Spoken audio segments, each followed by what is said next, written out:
संताजी भाग 15. संताजीचा जन्म ज्या भाळवणी गावात झाला ते घोरपड्यांच्या पाटीलकी आणि देशमुखी असलेल्या अनेक गावांपैकी एक होतं.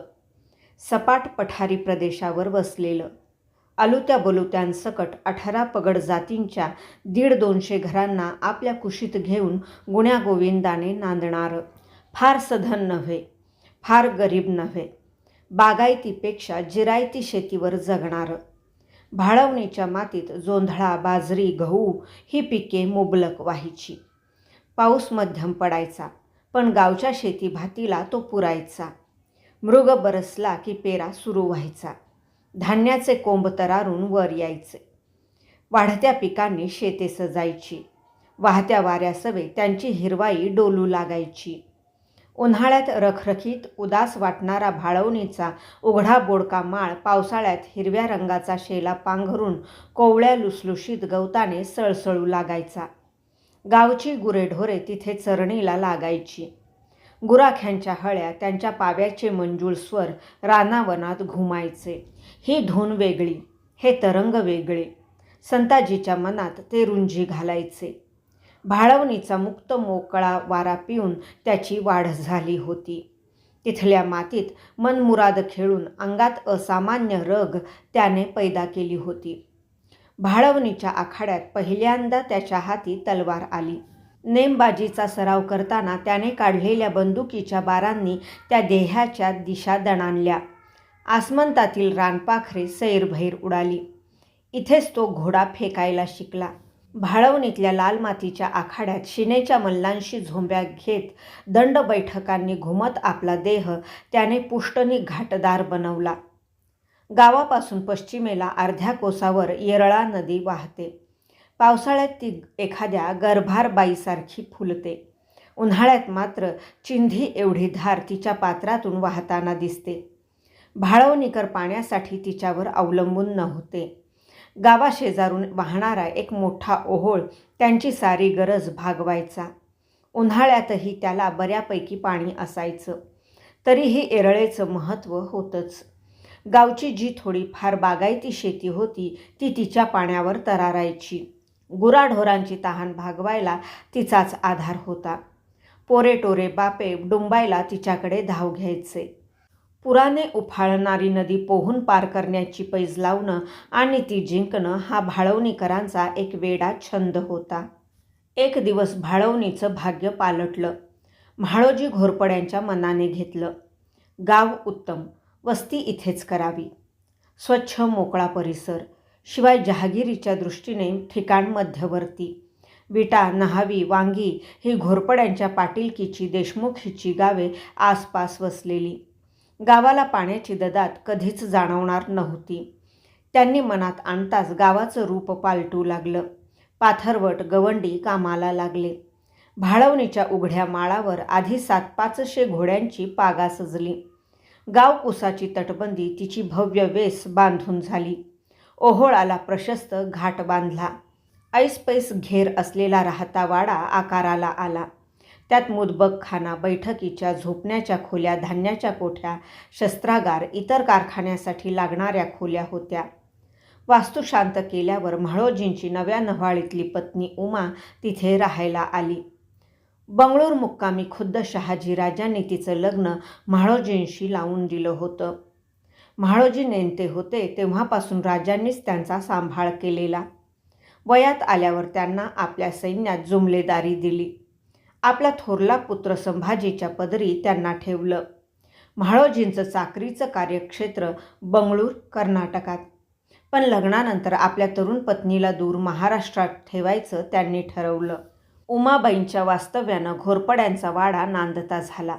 नोकरचाकरांच्या वर्दळीने तो गजबजला. पागा, कारखाने, कोठ्या तिच्या निगराणीखाली आल्या.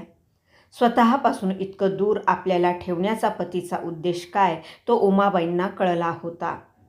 जहागिरीत त्यांनी व्यापारी पेठा वसवल्या. व्यापारी, उदमी, शेटे, महाजन यांनी वास्तव्य करून उद्योगधंद्यांना ऊर्जितावस्था आणावी म्हणून त्यांना प्रोत्साहन दिलं. घराण्याचा कुलाचार सांभाळणाऱ्या व्युत्पन्न ब्राह्मणांना वतने इनामे देऊन त्यांच्या चरितार्थाची सोय केली. संरक्षणासाठी जहागिरीच्या प्रत्येक गावात 100 हशम स्वार हमेशा तैनात राहतील अशी व्यवस्था केली. लष्कराचा कारभार पाहणारी माणसेही विश्वासू होती. हटकरराव देवकाते, उदाजी मोहिते, अली खान, म्हाकोबा धागर हे म्हाळोजींचे बाळपणापासूनचे मैतर. आपला उत्कर्ष होईल तसतसं त्यांचंही बस्तान त्यांनी बसवून दिलं. त्यांना लष्करात शिलेदाऱ्या दिल्या, स्वाऱ्या शिकाऱ्यात भाग घ्यायची संधी दिली, गावच्या पाटीलकीचा कारभार त्यांना सांगितला. या सगळ्यांवर त्यांचा जीव असला तरी अली खान म्हणजे त्यांच्या काळजाच्या कपाटातलं कोंदण होतं. त्याचं पूर्ण नाव अली गजबर अली मियाँ दरवेश. दिसायला हबशासारखा ठार काळा, राक्षसासारखा उंच धिप्पाड, रुंद भरीव जबड्याचा बसक्या नाकाचा, राखाडी रंगाच्या कुर्रेबाज डोळ्यांचा, गालफडांवर हनवटीवर राठ करड्या दाढीचं कुरण माजलेलं. आवाज ढाल्या खर्ज भरला. तो ऐकूनच लोकांची गाळण उडायची. हा कापशीचा देसाई. अर्थात हे देसाईपणही म्हाळोजींनीच त्याला बहाल केलं होतं. कापशीला आपला कबिला ठेवून म्हाळोजीच्या कुटुंबाचं संरक्षण करण्यासाठी तो भाळवणीला ठाण मांडून असायचा. सर्वत्र त्याचा दरारा असला तरी उमाबाईंशी तो फार अदबशीरपणे वागायचा. त्याचा जाडा भरडा आवाज खालच्या पट्टीत यायचा. अली खान पट्टीचा हत्यारी. तलवार, भाला, कट्यार, पेशकब्ज, पट्टा, फिरंग कुठलंही शस्त्र तो सफाईने चालवायचा. बंदुकीचा त्याचा नेमही अचूक होता. गोळी झाडली की सावज हमखास पडणारच. घोरपड्यांच्या शिकारखान्यात रानगव्यापासून वाघापर्यंत पेंढा भरून ठेवलेल्या पशूंपैकी अर्ध्याहून अधिक शिकारी एकट्या त्याने केल्या होत्या. म्हाळोजींच्या लष्करात त्याच्यासारखा घोडा फेकणारा दुसरा कोणी स्वार नव्हता. भाळवणीला म्हाळोजींचा संसार बहरला. संताजी, बहिर्जी, मालोजी अशी 3 मुले त्यांना झाली. दुसऱ्या स्त्रीपासून शाबजी नावाचा आणखी एक पुत्र झाला. ही मुले अली खानाच्या अंगाखांद्यावर खेळत वाढली. खानाची मर्दानी चाल, दमदार आवाज, त्याचा दरारा संताजीला भावायचा. त्याचं दणकट व्यक्तिमत्व त्याच्या बालमनावर कायमचं कोरलं गेलं होतं.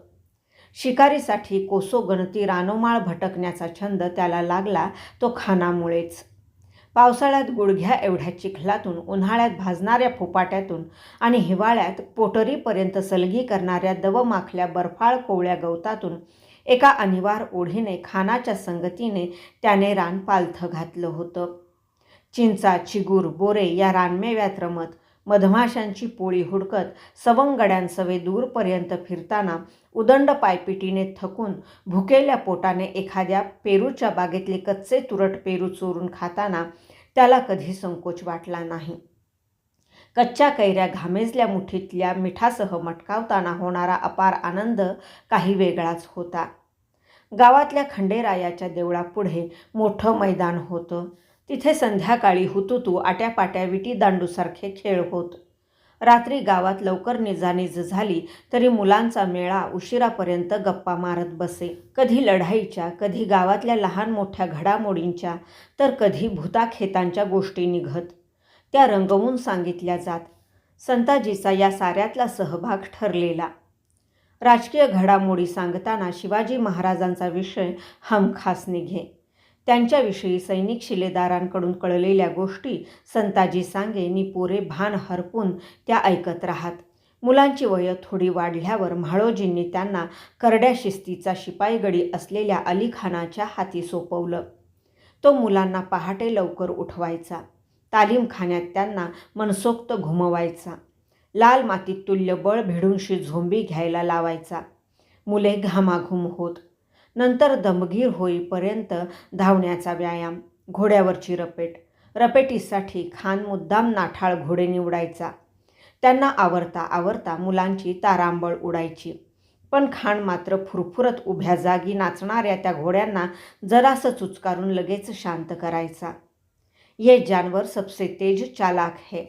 आधी त्याचा मिजाज समजून घ्या. प्यार मोहब्बतीने त्याच्या कलानुसार त्याला हाताळा. एकदा का स्वाराशी त्याचा सूर जुळला की मग हवं ते त्याच्याकडून करवून घ्या, तो सांगायचा. घोड्याचा स्वभाव, त्याच्या सवयी, त्याला कह्यात आणायच्या युक्त्या संताजीला अली खानाने शिकवल्या. त्याची लक्षणे कशी ओळखावीत, त्याच्या वयाची परीक्षा कशी करावी, त्याचे आजार कोणते, त्यावरची औषधे कोणती याची सविस्तर माहिती त्याने करून दिली. शिवाय पागेतले अनुभवी सईस मोत्तद्दार होतेच. लहान वयातच संताजी अश्वपरीक्षेत आणि घोडा फेकण्यात तरबेज झाला. रपेट झाली की शस्त्रागारात हत्यार चालवण्याचा सराव व्हायचा. तलवार, फिरंग, धूप, भाला, बर्ची, सैत्या, बिचवे, पट्टा, विटा, जमदाड, कट्यार, गुर्ज अशी शस्त्रे सफाईने चालवण्याचं शिक्षण खानाने त्याला दिलं. शस्त्र चालवताना पवित्रे कसे घ्यावेत, मंडलनी चौक कसे भरावेत, प्रतिस्पर्ध्याची पुढली चाल चलाख नजरेने कशी हेरावी, त्यावर बिनतोड प्रतिचाल कशी रचावी हे त्याने शिकवलं. शस्त्रांची निगा राखण्याचं कसब सांगितलं. धनुष्यबाणाचा सराव करवून घेतला. आपल्या घराण्याचा कुलवृत्तांत इतिहासही लहान वयातच संताजीने जाणून घेतला होता. त्याचे वडील म्हाळोजी हे शहाजी राजांचे थोरले पुत्र संभाजी राजांच्या दिमतीला होते. सन 1654 आदिलशाही सरदार अफजल खानाच्या नेतृत्वाखाली कर्नाटकातल्या पाळेगारांविरुद्ध लढाई पेटली. कनकगिरीच्या पाळेगाराविरुद्ध लढताना संभाजीराजे ठार झाले. त्यांच्यासारखा उमदा राजपुत्र यावनी सत्तांच्या घातक राजकारणाचा बळी ठरावा ही गोष्ट म्हाळोजींच्या मनाला लागली. त्यांनी शहाजीराजांपुढे दरखास्त मांडली. आम्हाला देशावर शिवबांकडे पाठवावे, त्याच्यासाठी लागेल ती कस्त मेहनत करू. अरे संभाजी गेला तरी आम्ही आहोत, आमच्या पदरी राहिलास तर तुझं उर्जितच करू. तो प्रश्न नाही. मग म्हाळोजींना स्पष्ट सांगता येईना. शहाजीराजे हसले. यवनांची चाकरी करायला तुझं मन घेत नाही, होय ना? कसं घेणार? आदिलशहा हिंदूंशी जुलमाने वागतो, बाटवाबाटवी करतो. आमचं शौर्य, पराकोटीचा पराक्रम त्याच्या लेखी कसपटासमान. मग त्याची चाकरी करण्यात काय अर्थ? त्यापेक्षा शिवबाकडे जाऊ, मनापासून त्याला साथ देऊ. फौजा चालवून यवनांना आपली खरी ताकद काय ते आपण दाखवून दिलंच पाहिजे. ठीक आहे, राजे म्हणाले. गुलामी करण्याची तुझी इच्छा नाही आणि आम्ही तर यवनांचे पिढीजात चाकर. चाकराचा चाकर होण्यात भूषण ते काय? तू जरूर शिवबाकडे जा, पण त्याची चाकरी ही सुळावरची पोळी आहे हे विसरू नकोस. जीवित तृणवत मानून काम करावं लागेल. शिवबाच्या राज्यात स्वातंत्र्य आहे, पण सुख नाही. माझ्या लेखी स्वातंत्र्यासारखं अन्य कुठलंही सुख नाही. हा प्रसंग सांगताना पित्याच्या मुखावर फुललेला अभिमानाचा भाव संताजी कधीही विसरू शकला नाही. शिवाजीराजांच्या लष्करात दाखल झालेले म्हाळोजी नेहमी म्हणत, गुलामीचा गळफास गळ्याशी आवळून गुदमरून मरण्यासाठी आपला पराक्रम वाया घालवायचा नाही हे ठरवून तांबरांची ताबेदारी आम्ही सोडली आणि शिवबाच्या शिबिरात आलो. शिवबा गुलामीचा तो फासच तलवारीने तोडायला सिद्ध झाला आहे. शिवाजीराजांशी, त्यांच्या स्वराज्याशी आपल्या वडिलांचं नातं स्वातंत्र्यनिष्ठेचं आहे हे संताजीला लहान वयातच उमगलं. गुलामीत मुखात पडणाऱ्या मोत्याच्या घासाहून स्वतंत्र स्वराज्यातली भाजी भाकरी बरी. शिवबा आमचा आणि आम्ही त्याचे आहोत. त्याच्यासाठी प्रसंगी रक्त सांडायचीही आमची तयारी आहे. हा संस्कार त्याला वडिलांकडून मिळाला होता. केशव भट हे त्याचे शिक्षक होते. अनेक ग्रंथ वाचून कधी कधी तो त्यांना चिकित्सकपणे प्रश्न करायचा. एका ठिकाणी ज्ञानेश्वर माऊली म्हणतात, सुखी संतोषान यावे, दुःखी विषादान भजावे, आणि लाभालाभ न धरावे मना माझी. एथ विजयपण होईल, की सर्वथा देह जाईल, हे आधीची काही पुढील चिंतावेना. याचा अर्थ कर्म करताना माणसाने कुठलीच अभिलाषा धरू नये असा होतो ना? होय.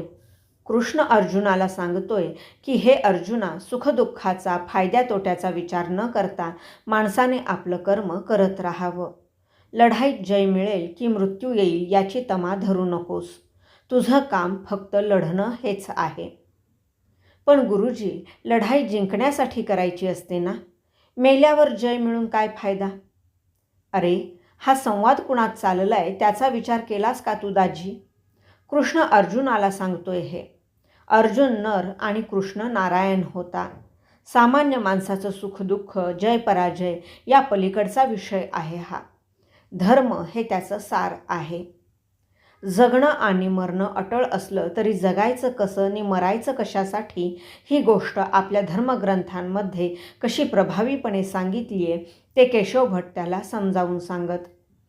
धार्मिक ग्रंथांबरोबरच ऐतिहासिक बखरी तवारीखा वाचण्यात संताजी रंगून जाई.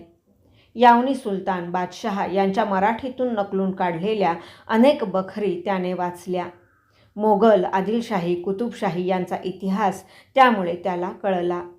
भटांना तो विचारी, मुसलमानांनी त्यांच्या हकीकती तपशीलवार लिहून ठेवल्या तशा आपल्या लोकांनी का लिहून ठेवल्या नाहीत? मुसलमान जेते आहेत, शिवाय ते राज्य करते. इतिहास लिहून ठेवणं त्यांना शोभतं. आपण काय लिहावं? सपाटून झालेल्या आपल्या पराभवाच्या पोथ्या? का? आपलं कर्तृत्व कमी आहे की काय? राजपूत, मराठे मूळचेच शूर पराक्रमी. यावनी सत्तेत मोठमोठ्या सरदाऱ्या त्यांनी केल्या, फौजा चालवल्या. शहाजीराजांचं कर्तृत्व तर केवढं मोठं. शिवाजीराजांच्या नावाचा डंका आज चहू मुलखात वाजतोय. त्या हकीकती का लिहिल्या जात नाहीत? त्यासाठी फुरसद नको का दाजी? उन्हा पावसात फिरत ते लढाया कधी लढणार नि इतिहासाची लिखापडी रे कधी करणार? निदान आम्हा घोरपड्यांचा इतिहास तरी कुणी लिहून ठेवला आहे की नाही? ठेवलाय तर फार पुरातन कुल हे, 300-350 वर्षे राजकारणात वावरणारं. त्यांचा मूळ पुरुष राजस्थानातल्या शिसोदे वंशाचा होता. भटांनी घोरपड्यांच्या दफ्तरखान्यातल्या पूर्वीच्या सनदा, पत्रव्यवहार, बखरी संताजीला वाचायला दिल्या. त्यावरून त्याला केवळ घोरपड्यांच्या कुलाचाच नव्हे, भोसल्यांच्या घराण्याचाही बराच इतिहास कळला. भाग 15 समाप्त.